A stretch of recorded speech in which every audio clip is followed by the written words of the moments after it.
And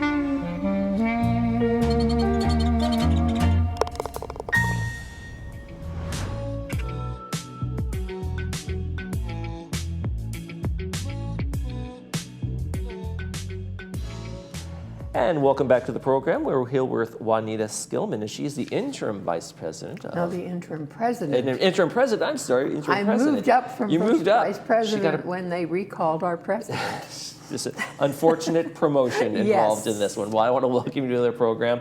And just so people, I like to kind of recap, for people who are new to the community and they have a homeowners association, the Golden Rain Foundation is different. Tell us a little bit about what the overarching goal of Well, the big thing is that the Golden Rain Foundation is not a homeowners association. We are not an HOA. We have nothing to do with the housing here. Right. We are tasked by the trust as the trustee to oversee and manage all of the amenities and the services here in Laguna Woods Village. We are a corporation, and we adhere to Davis Sterling, and because we are a CID, but we are not a homeowners association, and people get us mixed up with the other mutuals. Right. So if it's clubhouse things, if it's walkways, if it's the park areas, those are the things that you're overseeing, and those are open forever, and all the other amenities. Your golf course, your tennis, your pickleball, all of those types, all of your clubs, all of those kinds of things through recreation. And it's kind of difficult because when this was set up 60 years ago, GRF was formed and given immense responsibility for all of these things, not just the amenities, of which we have so many here. There are many. But the services here, like security, all of these kinds of things that we do for and protecting the assets of the Laguna Woods Village. That's our responsibility. Right. But at the same time, we don't elect our own members. The corporate members elect the directors of the GRF. We don't write our own bylaws. So it's very difficult sometimes to put new things in as things change over 60 years. So here we are with immense responsibility and very little control. Oh, well, that's going to be a tough segue into my next segment, which is you're looking for some folks to come on and replace some folks. What's going on there? Yes, well, and we love Diane Phelps. She has been absolutely a fantastic member of VMS, which is our management company, and our management company's board of directors is made up with three from Third, three from GRF, and 3 are from United. And she's been our senior delegate for a number of years and chair of VMS. But she has some health problems and she is retiring. So we're going to have a special election to replace her for the remainder of her term. She has another year on her term. Tomorrow at 10 a.m. And it's kind of quick, but we just need to get somebody else in there because they're rare. And then we will have regular elections in December for the rest of the board members, and we will have one more GRF seat available at that time. But we didn't want to wait. We wanted to get it in there. It's kind of a special need, and we're going to get it in there real quick. Yes. Sure, understandable.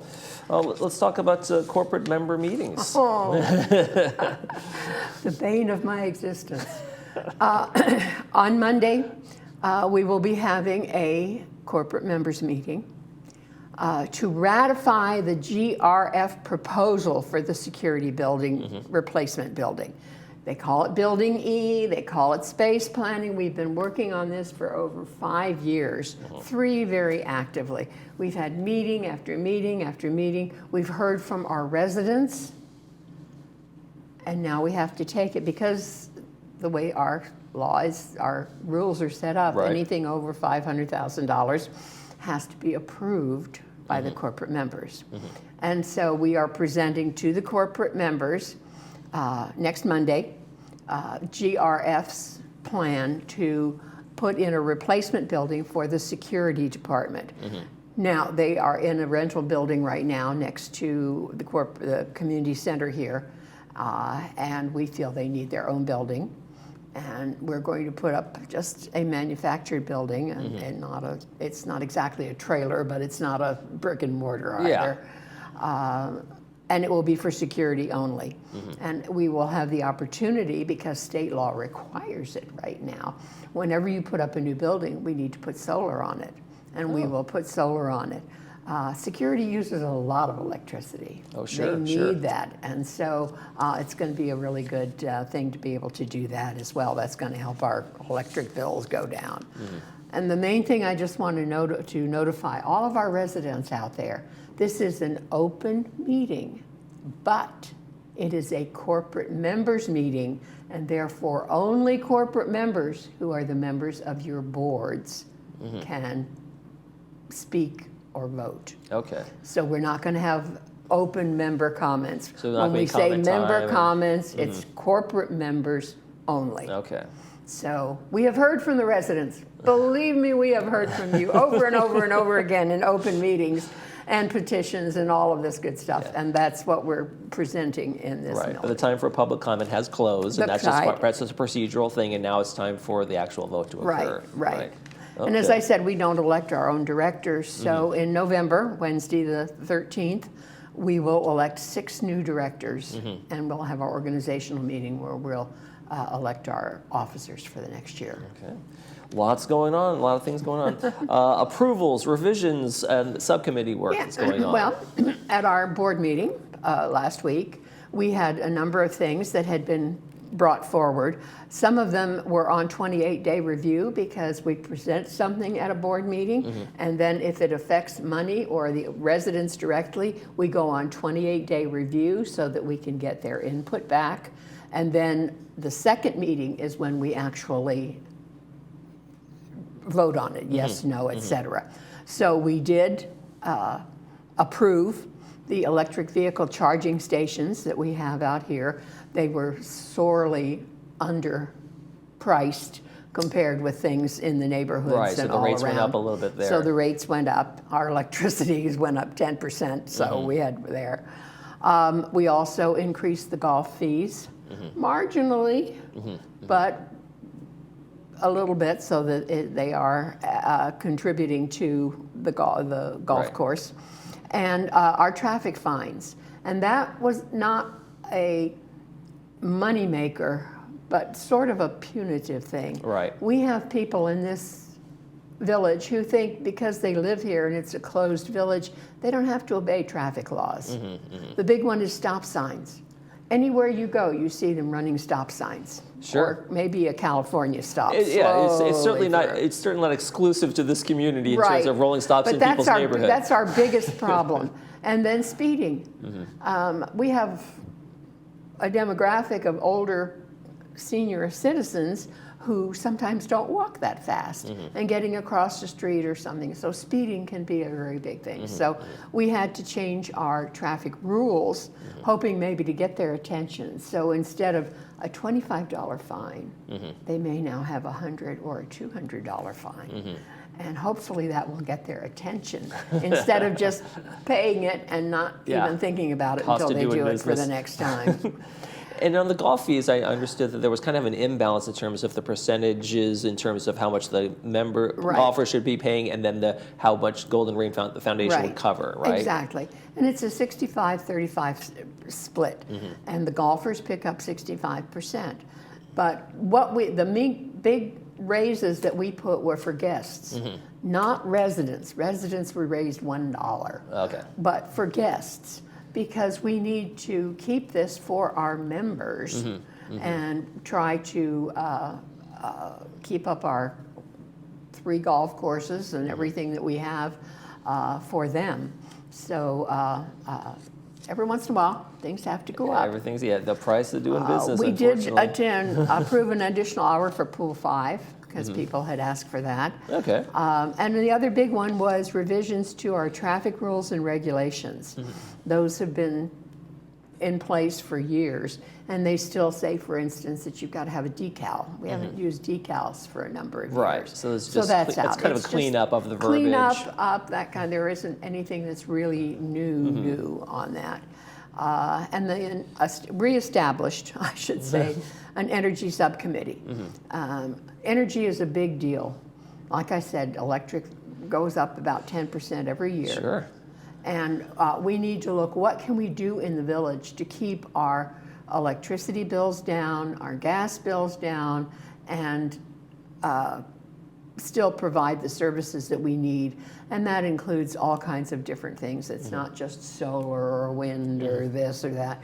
So they are taking a look at what we can do to maximize our use of energy in the village. And this maybe looks for inefficiencies places and be able to... Absolutely, that's exactly what it does. And suggests way that we might be able to improve. Okay. So every little thing. Every little thing, tightening those belts. Talk about fixed costs. Like some people, hey, the fees are going up, everything's getting pricier, and why aren't you guys doing more to keep the costs down? Well, and they don't again understand our governing system, so they don't understand why GRF, who has money, we have a very good reserve plan for 30 years with millions of dollars in there that we need to keep our amenities going, to upgrade when we need to replace when we need to, et cetera. But we can't give our money to the mutuals. It's against the law. Right. And the facilities fee that people pay when they move into the village, $7,500, goes to GRF facilities, and it's in a separate account. It's just for the facilities. We can't use it any other way, and we can't give it to the mutuals either. And I just, as Donna wanted to remind everybody, our dues for GRF, which everybody in the village pays, whether you're Third or United or Mutual 50, the towers, you pay, it's $37, I believe now, but it went up $9.97 increase, but 84% of that $9.97 were fixed costs. That's electricity, gas, trash, water, all of these things over which we have no control. Right. Those are the bills coming into you. Those are the bills that we have to pay if you want to keep our clubhouses open, if you want to keep our pools heated, all of the good things that we do here that bring people into the village. When we survey people, we find that it's the amenities usually that draw people into our village. Right. Yeah, and there's such this is such a unique place in terms of the vast amount of amenities and the services and the clubs and they all cost a little bit of money, and it isn't covered by members only. It is covered by those dues and fees. One of the things you guys did with some of those reserves recently is Clubhouse One. They had the grand unveiling a month or so ago. Absolutely. What has been the feedback that you've heard in terms of what happened people there? love it. I get compliments all the time with people that just walk through and say, oh, this looks so good. This looks so good. But it's also efficient. We put in energy efficient windows. Right, efficient lighting. We did the tour. The sounds and all of this stuff to really bring it up to date. After 60 years, sometimes that needs to be done. Yeah, and that's what that reserve fund, like you were talking about, is for. It's for those kind of major things. Fund is. So there was no special, assessment that went out to everybody to do those things, not. right? We have never had a special assessment. And we very carefully use, and we have reserve studies all the time to say, are we putting enough back? It's like a savings account. Right. You have a wonderful savings account just in case you need a new roof, or this or that. We know that over the next 30 years, we're going to have to do this and this and this and this. There's always a just in case. It's and just when is it coming. And we save our money so that when the time comes to do it, we can do it. But you have to keep putting money back into that. You can't just take it out. Pretty soon it gets down to very little. And that's what some of the mutuals are having a problem with right now. Yeah, and it's a challenge. It's definitely a challenge. As you look ahead, what do you see the next kind of major projects like a Clubhouse One kind of thing coming up in terms of its Not due? with a clubhouse, but we do have a major project coming up, and that's broadband. Because we know that cable television as we know it today is going away. And most people use a lot of streaming now. Some of them have just done streaming on their internet. And we have to prepare for that. We have to make sure that we can support that and what the best way. So we've been working on that for a couple of years too. We're down to 3 companies that we have identified as the best ones for the village, and things will be going forward a little bit faster. So everybody needs to look for information. We certainly will be getting it out. TV6 is high on the list on that. There we go. I like the sound of that. Paul Ortiz is just fabulous at knowing what's going on there. He and Robert Carroll are our staff that work with that. And we're going to do the best we can. And it's going to probably cost a little bit less for a lot more. Oh, I like the sound of that. So you compare it to anything outside the village, Cox, Spectrum, whatever there, and there's just no comparison. So it's going to be good, but it's going to be a change. And quite frankly, in our village, change is not always accepted easily. It's a challenge, and the communication that you do here and in the meetings is an important thing to communicate to folks what exactly is going on and what you can and can't do, right? And it's frustrating when we have an election like we just did, and only a quarter to a third of our members bother to vote. So when people come to me with a complaint, first thing I ask them is, did you vote? And if they say no, for whatever reason, I say, then don't complain. Yeah, that's it. You have to be involved to be able to be part of the conversation. What would you say, as you look at a director coming in, what would you say the biggest challenges will be if someone wants to run? Like, what should they be in for? What should they be ready to do? There's no training for it. Anybody can be a director. All we ask is that you have an open mind when you come in and you look at all aspects. Don't come in saying, I'm going to do this, I'm going to change this. Yeah, a personal agenda is probably a bad idea. Right, a personal agenda doesn't work because you don't know what has been going on already until you get in, and the committee, the board will tell you, we looked at that, this is why we didn't do it, this is what we're doing, all of these kinds of things. So an open mind, a willingness to learn and to put in the time. It's not just showing up once a month at a meeting. There's lots and lots of work, which is one of the reasons why this is my swan song. Oh, I am leaving the board next month on November 13th after 14 years. I was going to say, it's been many years of service. 6 years on United, 6 years on GRF, and 2 on VMS. You've certainly done your part. I'm turning it over to the younger generation. There we go. Well, Anita Seelman, thank you so much for showing up. Folks, remember, go out there and vote. Come to the meetings. Be involved if you can. And if you're interested, maybe become a director.